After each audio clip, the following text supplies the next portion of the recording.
नमस्कार, माझ्या चॅनलवर तुमचे स्वागत आहे. आज माझ्या परसबागेची स्वच्छता मी करणार आहे. त्यासाठी इथे जे झाड वाळलेलं आहे त्याचं कटिंग करून घ्यायचं आहे.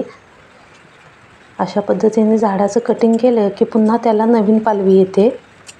आता पावसाळासुद्धा सुरू झालेला आहे, त्यामुळे कटिंग केले की याला नवीन बहर पुन्हा येतो.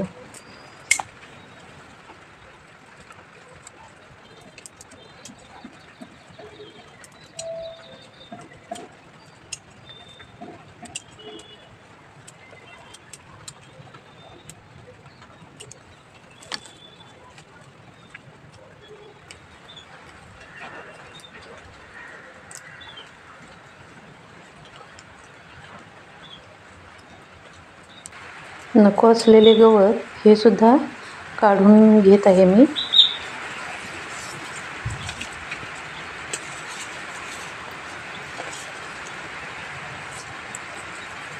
व आमच्या इथेच एक खड्डा काढलेला आहे. त्या खड्ड्यामध्ये मी हे गवत जो झाडाचा पालापाचोळा आहे ते घालून त्याचं एक कंपोस्ट खत करते, जेणेकरून माझ्या झाडांना ते उपयुक्त ठरतं. आम्ही कुठलेही रासायनिक खते वापरत नाही, कारण ऑर्गॅनिक आम्हाला भाजीपाला मिळतो इथून विना औषध वगैरे न फवारणी करता. ही जी रोपं आहेत ती अंगाला खाज उठते, हे जर अंगाला लागलं तर. त्यासाठी हे सर्व मी तण जे आहे ते काढून घेत आहे.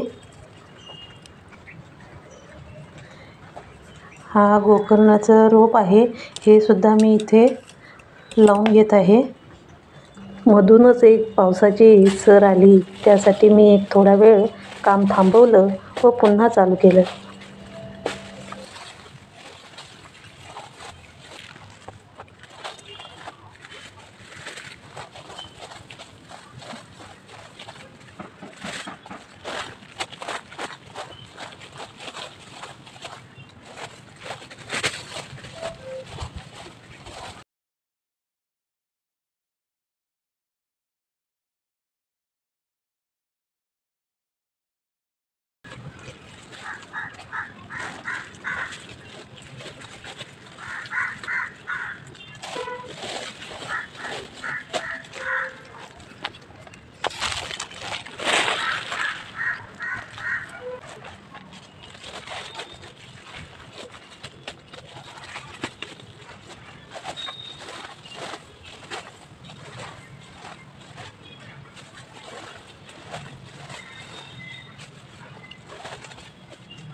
बघा किती सुंदर प्रकारे गवत निघालेलं आहे. आता हे सर्व खराट्याने लोटून घेते.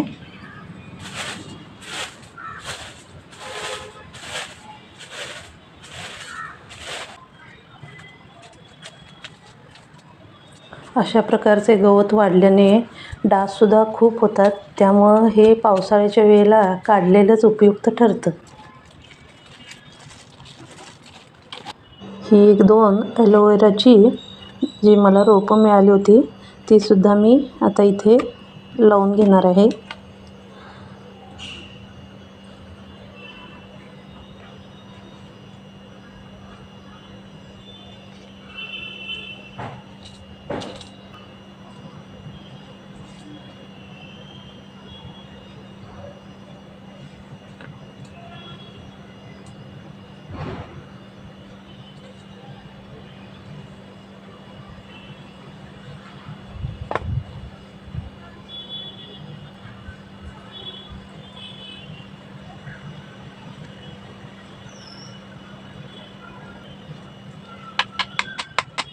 इथे एक गोकर्णाचा वेलसुद्धा होता. त्यासाठी मी इथे एक काठी रोवून त्या वेलाला वरती चढण्यासाठी त्याला काठीचा आधार देत आहे.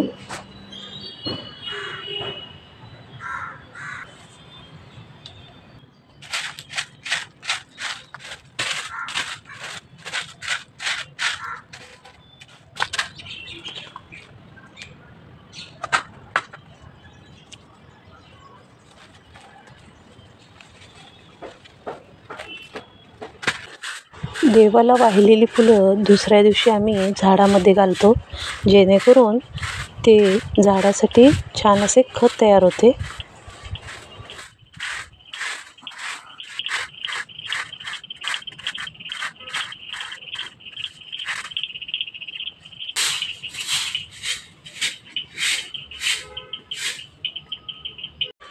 जास्वंदाच्या झाडाला खूप सुंदर असा बहर आलेला आहे.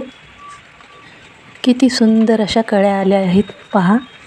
हे पहा, झाडाला वांगंसुद्धा लागलेलं आहे व खूप अशी फुलंसुद्धा येत आहेत. इथे मिरच्या तोडायला मला फार वेळ झाला, त्यासाठी मिरच्या इथे लाल झालेल्या आहेत. आता याचा मी लाल ठेचा बनवणार आहे. तशीच तुळससुद्धा खूप छान बहरली आहे. पारेस बागेचे संपूर्ण स्वच्छता काम पूर्ण झालेलं आहे. तर तुम्ही पाहू शकताय किती सुंदर अशी माझी बाग तयार झालेली आहे. तर कसा वाटला व्हिडिओ जरूर कळवा. आपण भेटू अशाच एका नवीन व्हिडिओसोबत. तोपर्यंत धन्यवाद.